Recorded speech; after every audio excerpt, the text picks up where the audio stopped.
This is Michelle, who's just had her brows done and her lips done for the first time ever. Now, Michelle has been in the beauty industry for how long now? I think it's 27 years. 27 years treating clients, making them look and feel amazing inside out, top to bottom.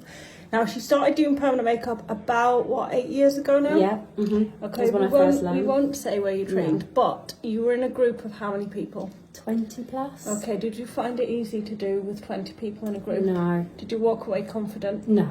Did you feel like you could do it?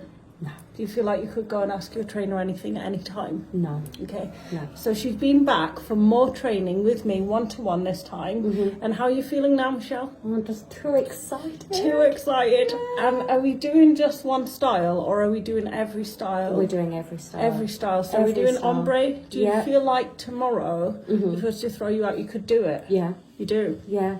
How And I've only exciting is practiced that? today. And how did it feel having it done? Oh, that was nice. I went to have a little You went to snooze. sleep, didn't I had you? to pay attention. Yeah, hard work staying awake. Yeah, And well. like the result or not? Loved it. Amazing. Love So you'll be booking in clients day and night by the time you're back. I will. Right, that's Michelle, by the way.